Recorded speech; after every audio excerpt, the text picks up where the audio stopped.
धरती की एक ऐसी जगह जहां इंसान जाना तक नहीं चाहता, जहां तापमान इतना गिर जाता है कि इंसानों के खून जमने लगते हैं, जहां चारों तरफ सिर्फ सफ़ेद बर्फ़ी बर्फ़ और एक ऐसी खामोशी छाई रहती है जो किसी भी इंसान को अंदर तक डरा दे।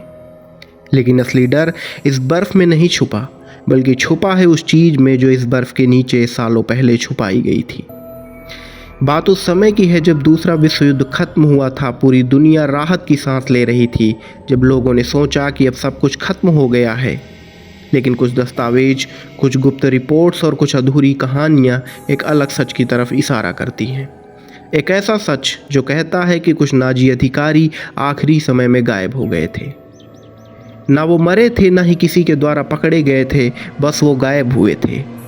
वो अंटार्कटिका एक मिशन के लिए निकले थे और वहाँ पर बर्फ़ की मोटी परतों के नीचे उन्होंने एक गुप्त ठिकाना बनाया था, जिसे बाद में नाजी अंटार्कटिका बेस 211 के नाम से जाना गया। अगर ये बातें सच हैं तो इसका मतलब ये है कि इतिहास का सबसे खतरनाक राज आज भी जिंदा है। इस कहानी की शुरुआत 20वीं सदी के उस समय से होती है जब पूरी दुनिया बदल रही थी और जर्मनी में एक ऐसा नेता उभर रहा था जिसकी सोच बिल्कुल सामान्य नहीं थी। एडॉल्फ हिटलर, जो सिर्फ युद्ध जीतना नहीं चाहता था, वो एक ऐसा साम्राज्य बनाना चाहता था जो आने वाली पीढ़ियों तक लगातार कायम रहे। इसके लिए उसे कुछ ज़रूरी चीज़ों की आवश्यकता थी, जैसे नए नए संसाधन, नई नई तकनीक और सबसे ज़रूरी चीज़ें जैसे ऐसी जगहें जहां वो अपने गुप्त प्रोजेक्ट्स को चला सके, ऐसी जगहें जहां कोई दुश्मन पहुंच ना सके। और तभी उसकी नज़र पड़ी दुनिया के सबसे रहस्यमयी महाद्वीप अंटार्कटिका पर। एक ऐसी जगह जहां कभी मानव नहीं पहुंचता था, एक ऐसी जगह जहां बर्फ के नीचे क्या है ये राज किसी को पता भी नहीं था। सन 1938 को नाजी जर्मनी ने एक आधिकारिक मिशन अंटार्कटिका पर भेजा और इस मिशन का नेतृत्व करने वाले जर्मन अधिकारी का नाम था ऑल्फ्रेड रिट्जर। उन्होंने अपनी जहाज से इस मिशन की शुरुआत की। सरकारी तौर पर यह कहा गया कि ये एक रिसर्च मिशन है जिसका मकसद समुद्री संसाधनों की खोज और वैज्ञानिक अध्ययन है। लेकिन जैसे जैसे इस मिशन की जानकारी बाहर आती गई, वैसे वैसे ये इस मिशन के ऊपर सवाल उठते गए। इस टीम ने हजारों किलोमीटर तक हवाई सर्वे किया, जमीन के डिटेल्ड नक्शे बनाए और कई जगहों पर जर्मन चिन्ह छोड़े और एक ऐसा इलाका वहां पर बनाया जिसका इन्होंने नाम रखा नॉयसाबेन लैंड।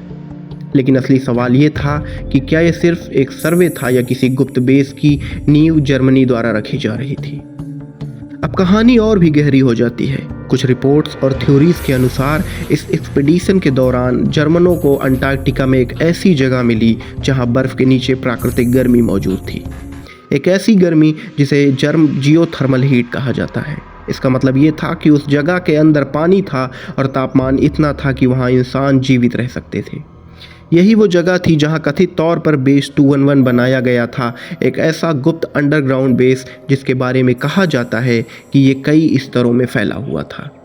इसमें लोगों के रहने की पूरी व्यवस्था थी, एडवांस्ड लेबोरेटरीज थी और ऐसे एक्सपेरिमेंट होते थे जो उस समय दुनिया के लिए बिल्कुल भी असंभव थे।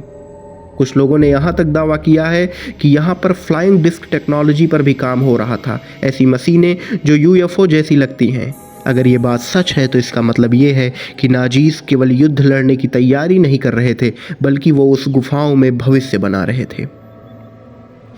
दूसरे विश्व युद्ध के खत्म होते ही कई बड़े नाजी अधिकारी और वैज्ञानिक अचानक गायब हो गए। वो न तो पकड़े गए थे और ना ही कभी उनके शव मिले। इससे ये साफ पता चलता है कि वो सिर्फ कहीं खोए हुए थे। इसी जगह से थ्योरीज और भी मजबूत हो जाती हैं। कुछ लोग मानते हैं कि ये सभी लोग अंटार्कटिका पहुंचे और बेस 211 में छुप गए। कुछ एक्सट्रीम थ्योरीज ये भी कहती हैं कि नाजीज का संपर्क एलियन से भी हुआ था और उन्होंने उससे एडवांस टेक्नोलॉजी ली। अब ये बातें कितनी सच है कितनी कल्पना ये तो कहना मुश्किल है, लेकिन ये रहस्य आज भी बना हुआ है। सन 1946 जब यूनाइटेड स्टेट्स नेवी ने अंटार्कटिका में एक बड़ा मिशन शुरू किया और इस मिशन का उन्होंने नाम रखा ऑपरेशन हाई जंप। इसका नेतृत्व एडमिरल रिचर्ड बायर्ड ने किया, जो आधिकारिक तौर पर एक ट्रेनिंग और रिसर्च मिशन के रूप में शुरू हुआ था। लेकिन ये मिशन अचानक जल्दी खत्म कर दिया गया और यहीं से ये रहस्य और भी गहरा होता चला गया। कुछ अनौपचारिक दावों के अनुसार वहां अजीब उड़ने वाली चीजें देखी गई। कई उपकरण अचानक काम करना बंद कर दिए और टीम को जल्द वापस लौटना पड़ा। हालांकि इन बातों का कोई ठोस प्रमाण कभी प्राप्त नहीं हुआ, लेकिन ये घटना इस कहानी को और भी रहस्यमयी बना देती है।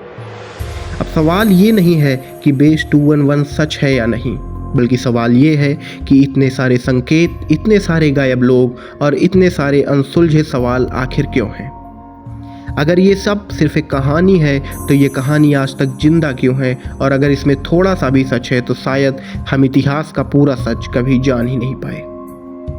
शायद अंटार्कटिका सिर्फ बर्फ का एक टुकड़ा नहीं है, शायद वो एक ऐसी तिजोरी है जिसमें इतिहास ने अपने सबसे खतरनाक राज छुपा रखे हैं। और उन राजों में से एक है बेस 211 की कहानी, जो शायद आज भी बर्फ के नीचे खामोशी से जिंदा है।